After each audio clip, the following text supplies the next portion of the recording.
Radio Tehran, শুরু হচ্ছে বিশ্ব সংবাদ। বাংলাদেশের সর্বশেষ গুরুত্বপূর্ণ আপডেট সংবাদে আপনাকে স্বাগত। শুরুতেই সংবাদ শিরোনাম, পরে বিস্তারিত। প্রথমে জানাবো, রাষ্ট্রপতি নির্বাচনে ভোট গ্রহণ শুরু হয়েছে। দেশের 23তম রাষ্ট্রপতি নির্বাচনে ভোট গ্রহণ শুরু হয়েছে।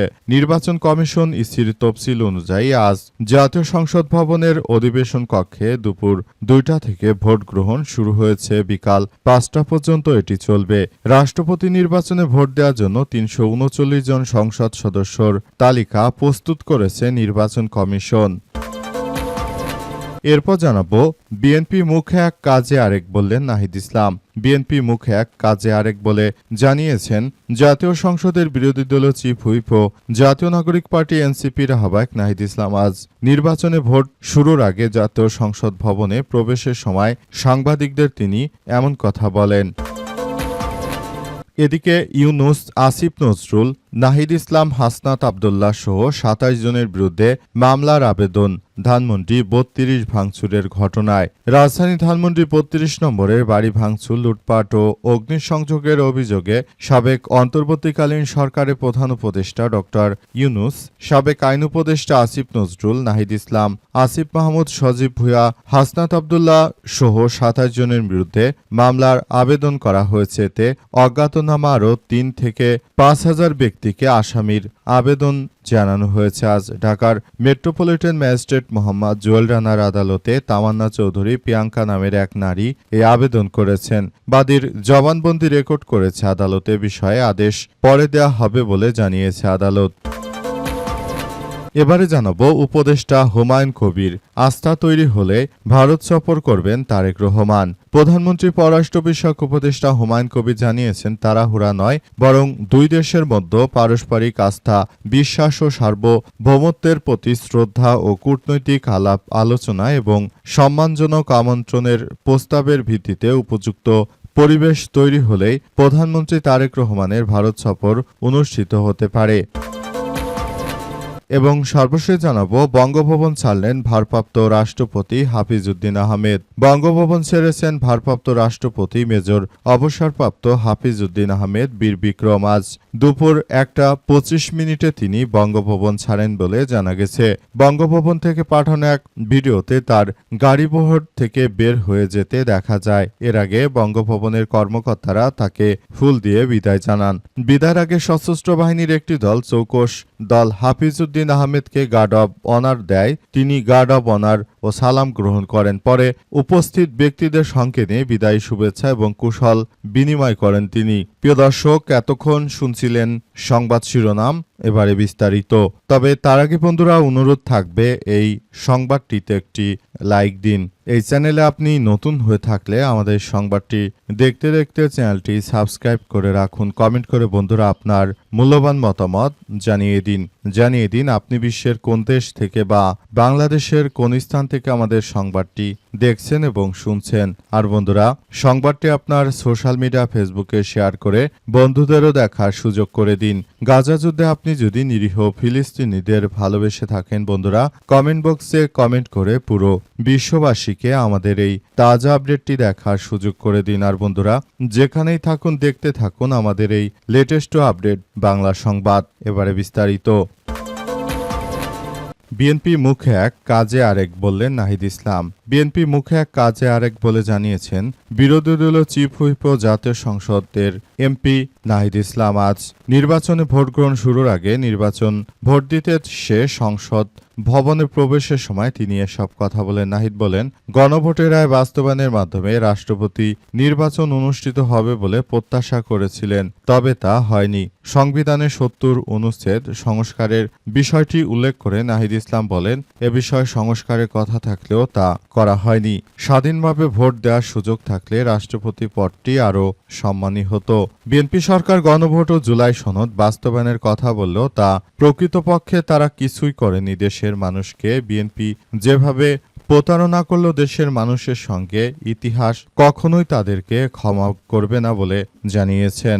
নাহিদ ইসলাম আরও জানান যে দেশটাকে তারা মগের মূল্যকে পরিণত করতে চায়। তারা দেশটাকে এক ভয়াবহ বিপর্যয়কর পরিস্থিতির মধ্যে ঠেলে দিচ্ছে। দেশে বিদ্যুৎ ও গ্যাসের কোনো ধরনের সংযোগ দিতে পারছে না। ফ্যাক্টরিগুলো একে একে বন্ধ হয়ে যাচ্ছে। জুলাই সনদ বাস্তবায়ন করতে মানুষের যে প্রাণের দাবি ছিল তার কিছুই করতে পারেনি এই সরকার। আসলে বিষয়গুলো যদি এভাবে চলতে থাকে তাহলে আগামীতে আরো ভয়াবহ বিপর্যয়কর পরিস্থিতির সৃষ্টি হতে পারত। আসলে এটি আমরা কোনোভাবেই মেনে নিতে পারি না যে বিএনপি এখনো জুলাই সনদ বাস্তবায়ন করছে না। সরকার মূলত ক্ষমতায় এসেছে জুলাই সনদের উপর দিয়ে, সুতরাং সেটি যদি তারা তাদের সেই পিতৃত্ব পরিচয়টুকু তারা যদি অস্বীকার করে তাহলে তো তারাও অবৈধভাবে রাষ্ট্র পরিচালনা করছে।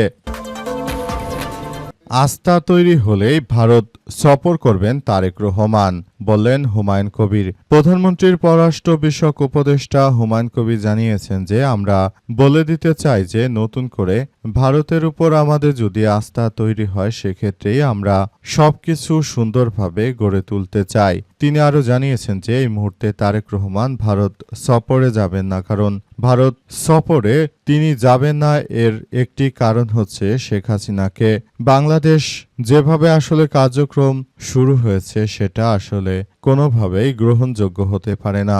দেশজুড়ে যে ধরনের ভয়াবহ কার্যক্রম আসলে শুরু করেছে সেটা বাংলাদেশের জন্য খুবই এক ভয়াবহ বিপর্যয়কর পরিস্থিতির সৃষ্টি হয়েছে।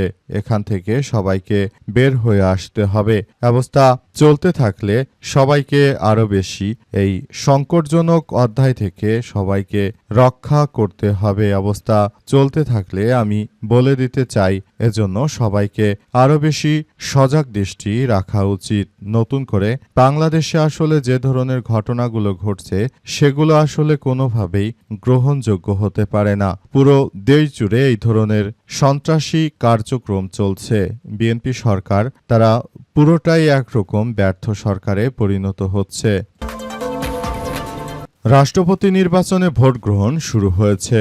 রাষ্ট্রপতি নির্বাচনে বাংলাদেশের ২৩তম রাষ্ট্রপতি নির্বাচনের ভোট গ্রহণ শুরু হয়েছে বলে জানা গেছে। আজ জাতীয় সংসদ ভবন এলাকায় ঢোকার সময় বিষয়টি আসলে নিশ্চিত করা হয়েছে। তবে নির্বাচন কমিশন ইসির পক্ষ থেকে দৈনিক ইত্তেফাকে দেখলাম নিউজটি দেয়া হয়েছে, সেটি হচ্ছে যে সেখানে বর্তমান যে নির্বাচন কমিশন তিনি জানিয়েছেন যে এবার নির্বাচনে নাকি সবকিছু খুব সুন্দরভাবে অনুষ্ঠিত হচ্ছে।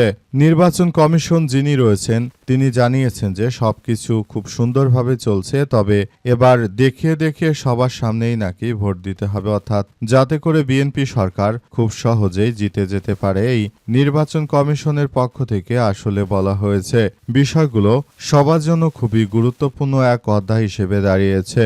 নির্বাচন কমিশন সিসির পক্ষ থেকে আরও জানানো হয়েছে যে এ অবস্থা চলতে থাকলে আমরা মনে করি সুন্দর একটি নির্বাচন অনুষ্ঠিত হবে। তবে সাধারণ যারা নাগরিক রয়েছে তারা জানাচ্ছে যে নির্বাচন কমিশনের কোন ধরনের ভাবমূর্তি, যদি দেখিয়ে দেখিয়ে ভোট দিতে হয় তাহলে এই ভোটের দরকার ছিল কি?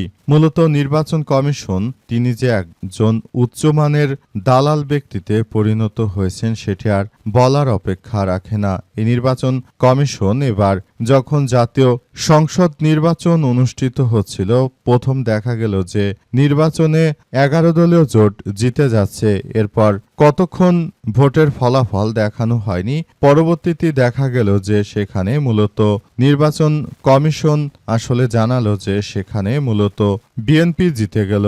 অবস্থায় নির্বাচন নিয়ে সবার মনে একরকম প্রশ্নবিদ্ধ হওয়ার ঘটনা ঘটে। ডক্টর ইউনূস, আসিফ নজরুল, নাহিদ, হাসনাত আব্দুল্লাহ, সার্জিস আলম সহ এনসিপির অনেক নেতাকর্মী সহ মোট ৩২ জনের উপর মামলা দায়ের করা হয়েছে ধানমন্ডি ৩২ ভাঙার ঘটনায়। রাজধানী ধানমন্ডি ৩২ নম্বরের শেখ মুজিবের বাড়ি ভাঙচুর ও অগ্নিসংযোগের ঘটনায় মামলা দায়ের করা হয়েছে। আজ মামলার আবেদন করেছেন চৌধুরী প্রিয়াঙ্কা নামের এক নারী। তিনি আসলে কে সে বিষয়ে এখন পর্যন্ত আসলে তথ্য জানা যায়নি। প্রিয়াঙ্কা প্রিয়াঙ্কা নামের ওই নারী, তিনি দাবি করে জানিয়েছেন যে বঙ্গবন্ধু শেখ মুজিবুর রহমানের বাড়ি ভাঙার জন্য মূলত এরা প্রত্যক্ষ পরোক্ষভাবে দায়ী, সুতরাং তাদেরকে কোনোভাবেই ছাড় দেওয়া হবে না। বিষয়গুলো আসলে সবার জন্য খুবই এক দুঃখজনক ব্যাপার হয়ে দাঁড়িয়েছে। অবস্থা চলতে থাকলে ভবিষ্যতে আসলে সবাই আরও বেশি এক ভয়াবহ বিপর্যয়কর পরিস্থিতির মধ্যে চলে যাবে। অবস্থা কোনোভাবেই আসলে গ্রহণযোগ্য হতে পারে না। দেশটাকে তারা এই মুহূর্তে যে ধরনের এক বিপর্যয়কর পরিস্থিতির মধ্যে ঠেলে দিয়েছে, সেখান থেকে আসলে বের হওয়ার জন্য এই মামলা করা হয়েছে বলে জানান উক্ত মহিলা।